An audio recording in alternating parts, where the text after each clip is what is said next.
Back to my YouTube channel code with Telugu. So, ఈరోజు మన topic ఏంటంటే డేటాబేస్ అప్లికేషన్స్. అంటే మన డైలీ లైఫ్‌లో డేటాబేస్ అనేది ఎలా యూజ్ అవుతుంది? మనకు తెలియకుండానే మన డేటాబేస్‌ని చాలా చాలా పనుల్లో యూజ్ చేస్తాం. సో, మనం డైలీ చూసేవే ఒక్కసారి మీకు ఎక్స్‌ప్లెయిన్ చేస్తే ఇంకా బాగా గుర్తుంటాయి.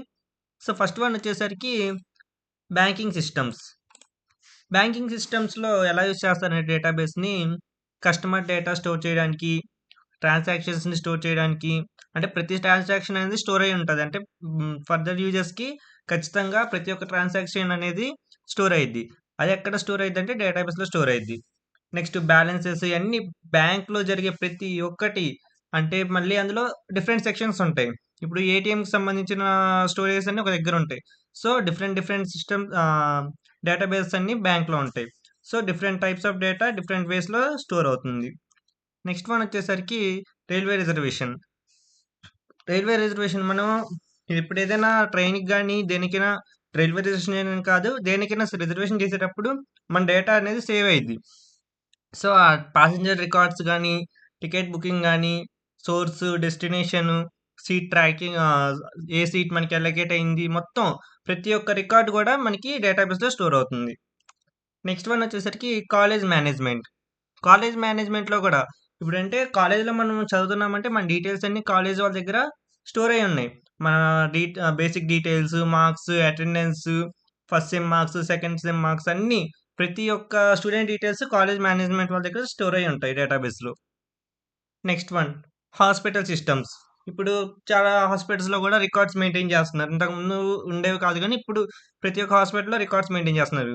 ఏ పేషెంట్ వచ్చారు అంటే patient records, doctor information, medical history, ఏ మెడిసిన్స్ తీసుకున్నారు అన్ని ప్రతి ఒక్కటి హాస్పిటల్స్‌లో కూడా డేటాబేస్ మెయింటైన్ చేస్తున్నారు. Next social media. ఇప్పుడు మనం ఇన్‌స్టాగ్రామ్, ఫేస్‌బుక్, ట్విట్టర్ అన్నీ వాడుతున్నాం. సో, వీటిల్లో ఏంటంటే మన డేటా అనేది డేటాబేస్‌లో వీటిలో కూడా స్టోర్ అయ్యి ఉంటుంది. కానీ మనకు తెలీదు. ఆల్రెడీ స్టోర్ అవుతుంది. మాక్సిమం ఐడియా ఉన్నట్టది. మనం వాడుతున్నామంటే మన పాస్‌వర్డు, యూజర్ నేము అన్నీ ప్రతి ఒక్కటి మనం క్లౌడ్‌లో సేవ్ అయితేనే మనం మళ్ళీ రీయూజ్ చేసుకుంటున్నాం. సో, అంటే సేవ్ అవుతుందంటే స్టోర్ అవుతుందనే కదా! డేటాబేస్‌లో అనేది స్టోర్ అవుతుంది మన డీటెయిల్స్. టెలికమ్యూనికేషన్.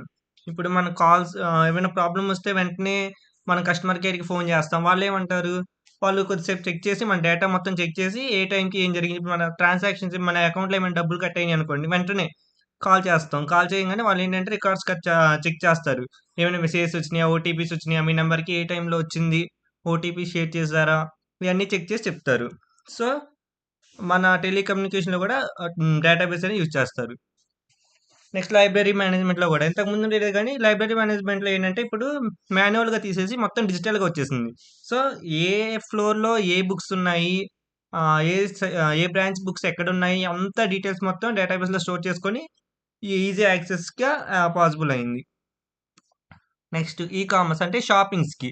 ఇప్పుడు మనం ఫ్లిప్‌కార్ట్‌లో, మీషోలో ఇప్పుడు మనం ఎప్పుడో ఆర్డర్ చేసిన ఆర్డర్ గూడా మన ఫోన్‌లో ఆర్డర్ డెలివర్స్‌లో ఉంటది. మై ఆర్డర్స్‌లోకెళ్తే మనం ఎప్పుడో ఒక 5, 6 ఇయర్స్ బ్యాక్ ఆర్డర్ చేసింది గూడా మన లిస్ట్‌లో ఉంటది. సో, అదేంటంటే డేటాబేస్‌లో స్టోర్ అయింది. మనం ఏం ఆర్డర్స్ చేసాము, ఏమొచ్చినియి, ఏమి క్యాన్సిల్ చేసాము, ప్రతి ఒక్కటి డేటాబేస్‌లో సేవ్ అవుతుంది. ఇందాక చెప్పినట్టు హెల్త్ కేర్. హెల్త్ కేర్ అంటే ఏం లేదు. Hospital records, reports, treatment data అన్నీ ప్రతి ఒక్కటి హెల్త్ కేర్‌లో గూడా యూజ్ అవుతుంది. సో, ఇవే డైలీ మనం చూసేవే ఒక్కసారి రీకాల్ చేసుకున్నామంతే. ఇవే database applications. Thanks for watching.